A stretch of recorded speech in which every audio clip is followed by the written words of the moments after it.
This is a famous chocolate from Bremen, and they have like a gift box version that next time I can buy some back to China. Here is so cute. You can take different colors of chocolates, like chocolate egg, and then you can imagine, yeah, make it into like an egg box. So creative. Only interested in the alcohol section. I wonder if they sell any Chinese alcohol here. Kind of curious what this tiramisu flavored Baileys tastes like.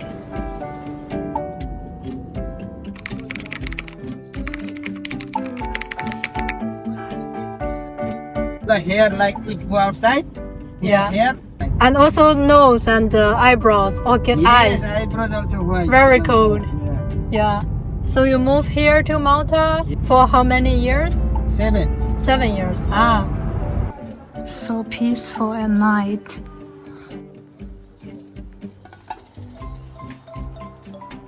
We went for Lebanese cuisine for dinner, and it did not disappoint. The restaurant's decor had a truly authentic Lebanese style, which perfectly matched the flavors on the table. The chicken shawarma was absolutely amazing. Tender chicken wrapped in crispy pan-fried flatbread, topped with a rich, flavorful sauce. Every bite was pure satisfaction. Even the fries were freshly made, golden and just as delicious.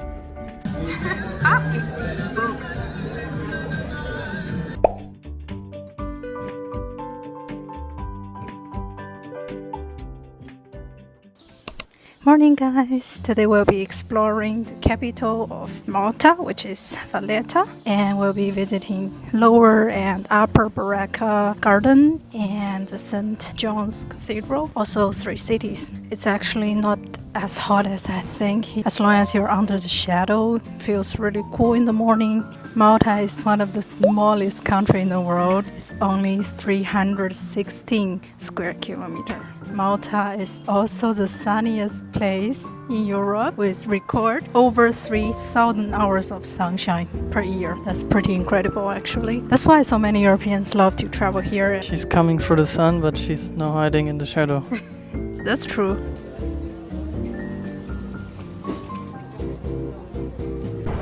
Look at the hills. Crazy. Since we're living in Sliema, we should take the ferry to the Valletta, which is the quickest way to get there. It takes us about 10 minutes. Notice that here in Malta, you get a lot of up and down hills. It's really good exercise while you're traveling. Don't have to head to the gym. So here we are at the Upper Barrakka Gardens in Valletta. Honestly, this spot is kind of magical. Green everywhere, cute little fountains, and the most insane view of the Grand Harbour. You can literally see the whole city from here. It's funny to think that these gardens were built ages ago for the Knights of St. John.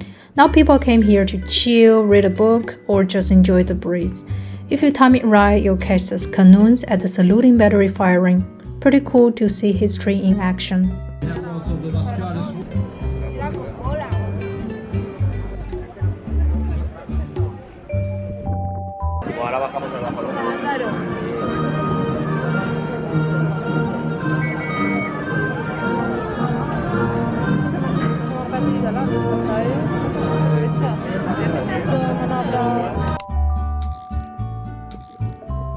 Here we are at St. John's Co-Cathedral in Valletta, one of the Malta's most famous churches.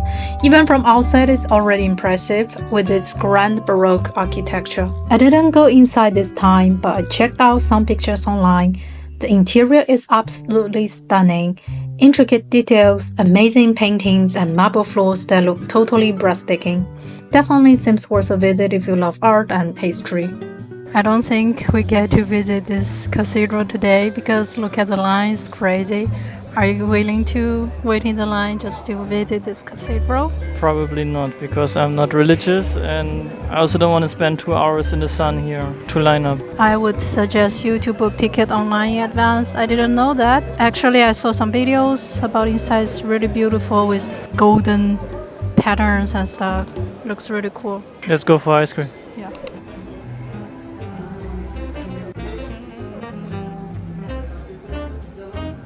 This is definitely the happiest moment of today. Having this gelato in such a boiling summer is pure joy.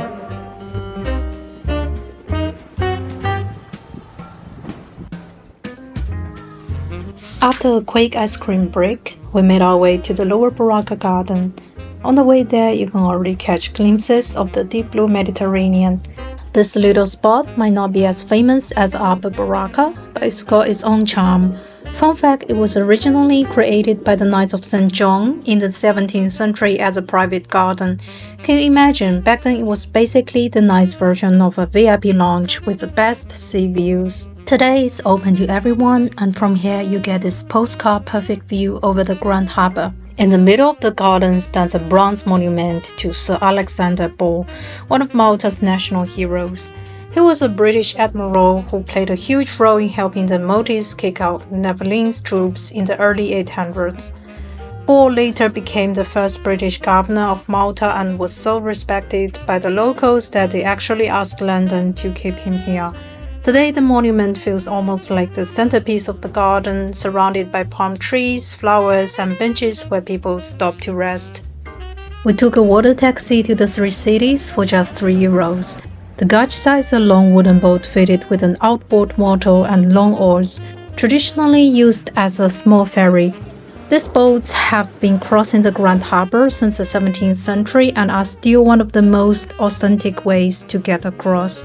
The ride takes only about 5 minutes, but it offers a perfect chance to soak in the stunning views along the way. The three cities sit right across the Grand Harbour from Valletta. They are some of the oldest parts of Malta, filled with narrow streets, colorful balconies, and a real local charm. Unlike the busier tourist spots, life here feels slower and more authentic. Walking around, you can really sense the history, from the time of the Knights of St. John to the present day. It's a perfect place to escape the crowds, enjoy the harbour views, and get a taste of Malta's traditional way of life.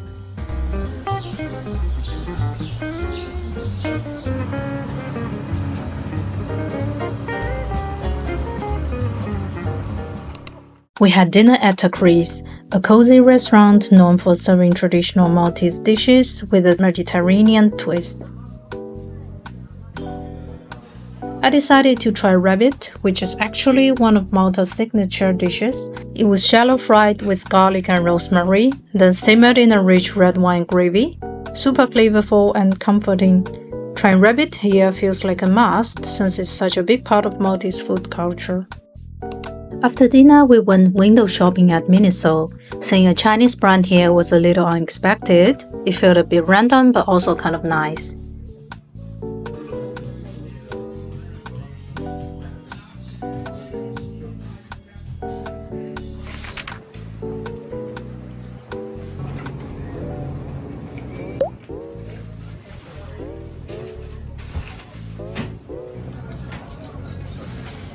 For such a small country, there are actually over 350 churches here. The reason goes back to Malta's strong Catholic tradition. For centuries, religion has played a huge role in people's lives. So every village, no matter how small, built its own church. Good morning, my audience. Today is another day, still sunny, unsurprisingly. Today we're going to the Blue Grotto. We specifically get up 1 hour early because we wanted to capture the best light in the morning. Today is a chill day. We're not doing anything else other than visiting this Blue Grotto. I'm pretty excited for it. The picture I see from YouTube is really nice and I can't wait. We took an Uber to the Blue Grotto just because it was the quickest way to get there. It's about 15 to 20 euros one way, and honestly totally worth it if you don't want to waste time. As soon as we got there, we bought our tickets at the counter. They're 10 euros per adult, cash only, so make sure you've got some cash on hand. After that, we throw on a life jacket, hop on a little speedboat, and the guide takes us through all these different caves. The ride's only about 20 minutes, but it's so worth it.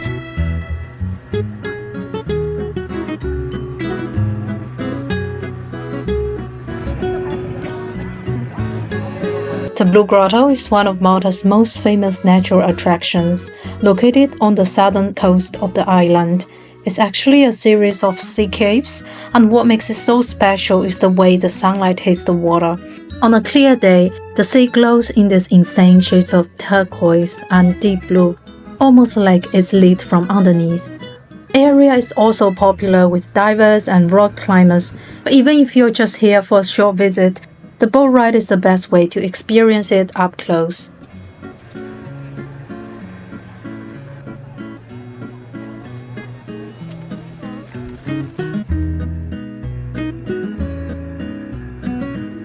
I am taking videos.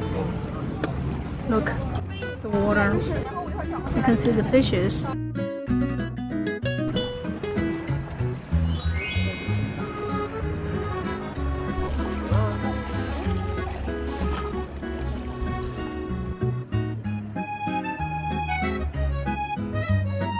And if you're into little adventures or taking cute photos, there are some cliffside paths nearby that give you jaw-dropping views of the Mediterranean and the wild coastline.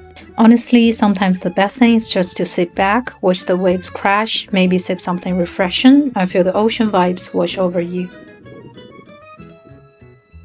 One of the Valletta's most iconic spots is the Tritons Fountain. Right at the entrance of the city, you'll see 3 big tritons holding up a huge basin, splashing water everywhere. And if you stick around until evening, the fountain lights up and suddenly feels super magical. After a few hours rest at the Airbnb, we're now heading to watch the sunset. On the way to Tigné Point, we strolled along this gorgeous seaside promenade with the sparkling Mediterranean right by our side. The closer we got to the tip of the peninsula, the more incredible the views became. And then we finally reached Tigné Point Beach, where the entire Valletta skyline stretches out in front of us.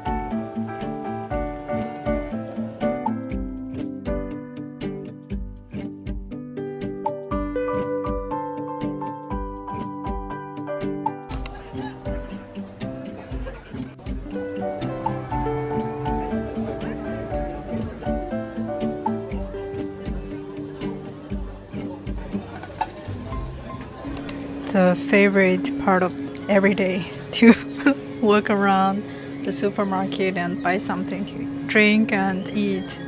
Gonna buy some drinks. Yeah, of course he's gonna take Coke. Look, Fiji water here. It's quite cheap. I think because all the fruits and veggies are imported here, so they are more pricey than in Germany. We are just quietly walking home. Such a nice way to end the day. Mostly in Malta after 7, especially in Sliema. Very quiet. Nothing too much going on actually. Morning fellas, it is another fresh day. Last night we have booked last minute 1-day tour to Comino. Today we just want to relax on the beach. I hope we have a good time there. I just found the best rating one and I just booked it. For the last minute, not so many spots are left. Hello. This time it's important that you pre-book your landing pass for the Blue Lagoon on the official website beforehand, so you can enter the boat and access the island. It's nice to have your guide already booked before. We did it with Get Your Guide for like almost a whole day, for 7.5 hours, and it takes you basically everywhere and also back with the boat. When viewed from the air, this fort resembles a 5-pointed star. Just use 1 second to change your face. We took this cruise from Sliema that goes all around the north of Malta. It passes lots of gorgeous spots like St. Julian's Bay, St. Paul's Island, and Maliha Bay. The views were amazing the whole way. Comino is a tiny, stunning island between Malta and Gozo. There are a couple of spots to check out. The Crystal Lagoon, which is super calm and perfect for swimming or just floating in the sun. And the Blue Lagoon, famous for its insanely clear turquoise water. You can swim, snorkel with the fish, or just relax and take in the views. We're at Crystal Bay. What is it called? Crystal Bay. No, it's called Crystal Lagoon. Yeah. On the run from my given disaster, speed away from the holy mind, pride. That's where I never thought it would matter. If I'm gone by now, all my weakness keep Water behind. Really, really like this name.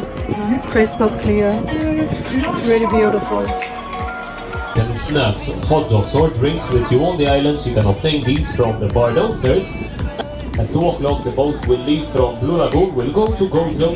We spent a few hours at the Blue Lagoon, swimming and just soaking up the sun. It's beautiful, but it's a pretty small spot, so you can get crowded around midday. I definitely suggest setting off earlier if you want to enjoy it with fewer people. All the red lights keep on driving and driving. The food options in Comino are pretty limited, so I would suggest bringing some snacks with you. This is my cheeseburger, and he got a beef burger. I think they all look the same. Actually, Do you even have cheese on it? I have cheese. Yeah, I have a piece of cheese. I think the rest are the same. They're all €8.50. What are you doing? Watching Netflix. The water at the shore is pretty shallow, so it's really family friendly. We didn't really see many fishes, but we ended up taking so many photos. At night, we decided to check out Malta's nightlife, so we headed to St. Julian's, which is the busiest area after dark. We stumbled upon this super cute little rooftop bar and just ended up chilling there for the rest of the night.